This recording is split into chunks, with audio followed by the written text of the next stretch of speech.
And National leader Judith Collins was unavailable tonight, but her deputy, Gerry Brownlee, is, and he joins us now. Good evening, Gerry. I'm wondering why you couldn't keep these two capable, very experienced women on your team, or did you not try to keep them? No, I think they've both made personal decisions that they consider to be in their best interests. I think it's worth pointing out that they were very much part of assisting with managing the crisis that unfolded from last Monday evening. And it's not an easy sort of week to go through something like this. Both of them have decided that their time in Parliament is coming to an end. They're both young. They will have, I think, stellar careers ahead of them in whatever they choose to do. And they will remain friends, and we wish them well. But you didn't try to keep them? You didn't try to talk them around and get them to stay on? Didn't want them? Those are discussions that always take place, but in the end, members of Parliament make their own decisions about what they think they can contribute. One of the things I think that gets lost a bit is that it is a grueling job at times, and if you've lost the passion for it, or you no longer feel quite as fired up, then I think you do have to start to look at your own choices. And I think in this case, they both have. Nikki is a very passionate person about everything, and she will be, I think, looking forward to a bit of quiet time, and then just watch. She'll have another career somewhere else, and it will be just as interesting and stellar as she has so far. Amy Adams said she came back for the role around COVID. You've got that role, so were you not prepared to give it up in order to keep her on?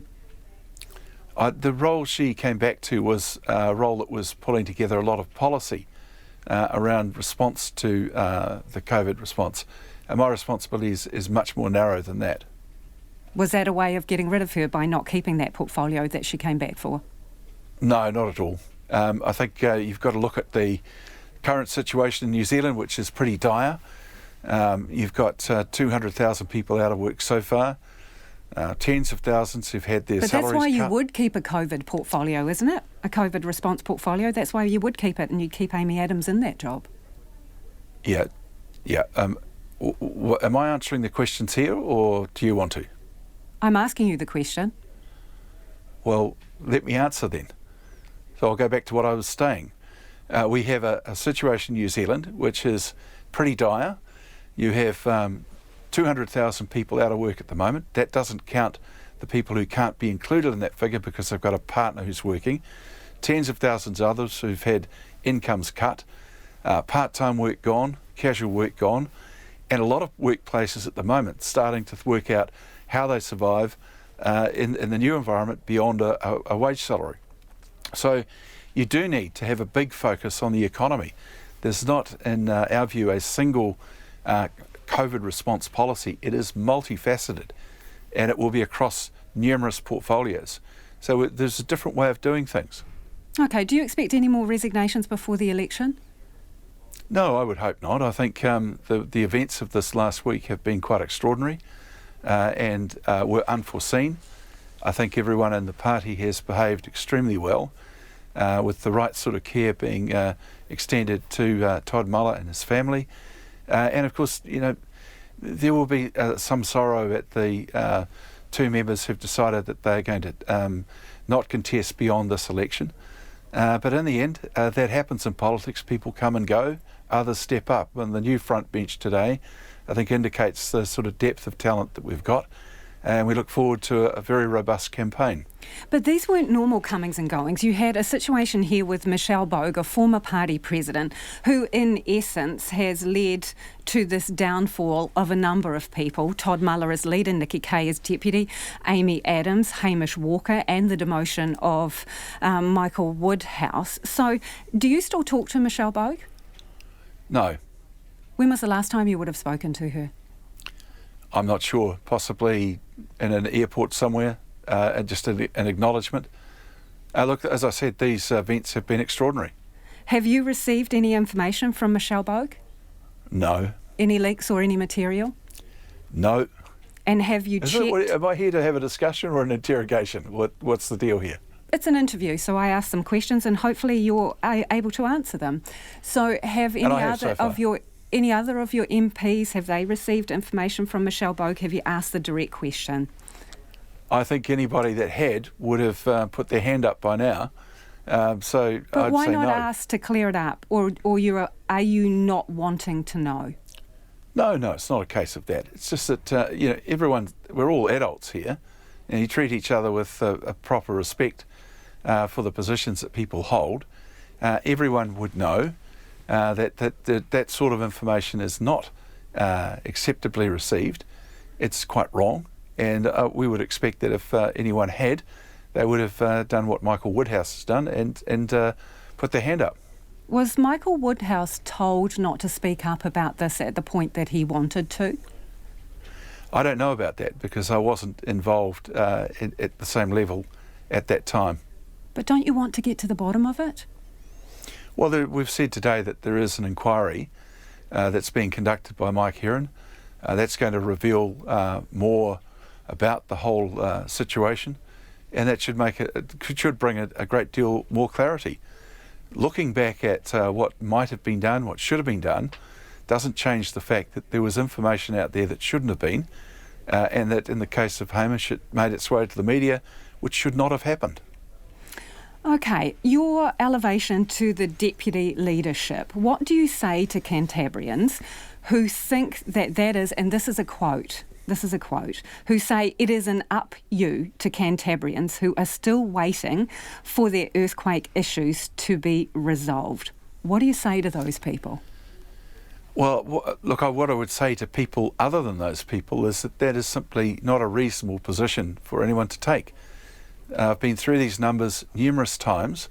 There were 167,000 properties severely damaged in those earthquakes. There are some that remain with issues. But I'll tell you what, EQC has never walked away. They're only involved in the first $100,000 worth of damage.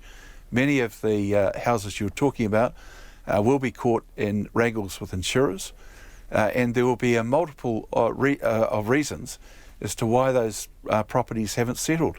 It's very interesting that the system that was set up by Megan Woods, the resolution system, pretty much just a slight modification on what we had, has not made the progress that it was supposed to. And when you get into litigious situations, but people are talking about your performance and your elevation. So are they just carpers and moaners who think that? Well, you're quoting me for a statement that I made quite a few years ago in an environment where at the time there were a lot of people living in very difficult circumstances and many who were screaming for particular attention. What I am proud about is the way Cantabrians did respond to those difficult circumstances. If you weren't living there, it's hard to know what they were. But there has been an enormous amount of progress, and I don't resolve from any of the decisions that were made at that time. Okay, so you're campaign manager for National. How important is Auckland Central to you? Well, Auckland Central is a very interesting electorate. It's a wealthy electorate, and it is an electorate that also has a significant amount of small business in it. It's an electorate that has benefited from our government's decisions around infrastructure. So if you go through all of those things, it's an electorate that's susceptible to the Greens wealth tax or whatever that might look like under a Green Labour government. But you don't have a candidate, so who's going to be your candidate? Well, why don't you get the answer to one question before you bounce into another one? Who's going to be your candidate in there? You asked me, was it an important seat? And I was trying to explain that yes, it is, because for those reasons, its susceptibility to a Green Labour tax regime, the cancellation of rail projects, the fact that you've got 2 universities there, turning out talented young New Zealanders who want to know that there will be jobs for them because their opportunities are now very much domestic. And then you've got Waiheke and Great Barrier, both reliant to some extent on tourism, both domestic and international. So yes, it's important because it's a microcosm of what's happening inside the New Zealand economy at the present time. And we have a process to get a candidate. The nominations for that close tomorrow. There's been an extraordinary amount of interest. that will be through the confidential process whittled down to a smaller number, and by the end of the first week of August we'll have a candidate. Is it possible that you could put one of your list MPs into that seat to stand? Well, look, the whole process under our constitution is confidential, so that people can put their name forward and not feel like they lose any ground until the final candidate list is made. But I'm not asking you public. for a name, Gerry. I'm just saying, is that a possibility that some of your list candidates could put their name in the hat for that? Well, that's a hypothetical, and there'd be nothing stopping them doing that. But it is a hypothetical question. Okay, so what have you got that's new for this campaign in terms of policy or approach? What has National got that's new? Well, tomorrow there is a speech being delivered by Judith Collins that will have a lot of new in it. I'm not going to preface that tonight. New compared to what? Is it policy that was already decided under Todd Muller or Simon Bridges, or is it something that Judith Collins has developed in 2 days? Everything that we do is worked up by the whole of the party and the caucus and the machine that goes behind it, and some of it is able to be picked up and used straight away. Over the next 8 weeks or so, then you will see a whole lot of stuff that reflects much more the leadership of Judith Collins and her influence on the caucus. What we've got tomorrow is something that would be universal to all of the opinions in the caucus. So to be clear, was the policy that is being announced tomorrow developed under Todd Muller or Simon Bridges? Well, I'm telling you that it was developed by the party. Under whose leadership, though? Well, under essentially Todd Muller. Okay. But of course, Judith's been in the job 2 days, so I think you're a bit tough expecting that she might have had something completely new, given that we've had 3 years of very little delivery from the current government. So in terms of ideas, though, so not fully developed policy, what new ideas might you be working on, new approaches under your new leadership? Well, look, I can understand why you might want them as some sort of a scoop on this program, but you don't need to give me specific details, but are there any policy areas where we can expect some significant changes or developments in your position, something new from the party? There are, but I'm not going into them on your show. Not even policy headline, like are we talking welfare, law and order? Not on your show. Okay. Is that because you don't know which policies they are? No, it's because it's your show, and we'll choose our audience for announcing those things. Oh, don't these voters matter? I'm sorry? Don't the voters who are listening to you now matter? Yes, they do, and that's why we want to put it out in a proper form, not just to satisfy your immediate question here. Okay, so Todd Muller is on your front bench. He has had a health scare. What consideration have you given to the pressure that may put him on? Oh, we're giving him all the time he needs.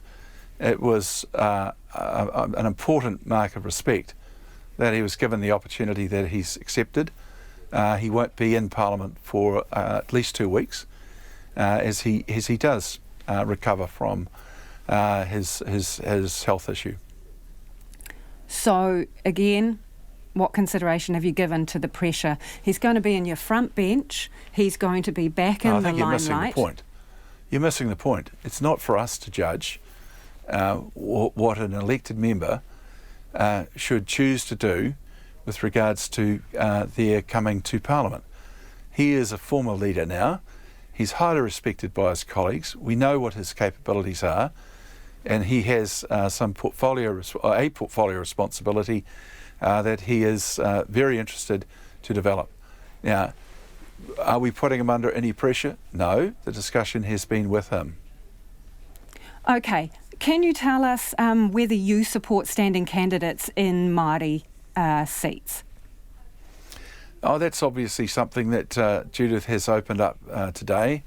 I think it's an important aspect of how New Zealand actually responds to the COVID-19 crisis. It's an interesting question because it is in Maori communities where the worst effects of this economic downturn are going to be felt. And it would seem to me quite a reasonable thing to consider whether or not our position changes so that people in those seats do have an opportunity to choose something different from what they've got at the moment. So you're open to it, and do you think there's enough time to rally candidates in those seats if you choose to go that way? Well, that's something that we're going to obviously be discussing, and I think that's never a point where the National Party would struggle for candidates. Appreciate your time this evening. That is National's Deputy Leader, Gerry Brownlee, joining us live from our Wellington studio.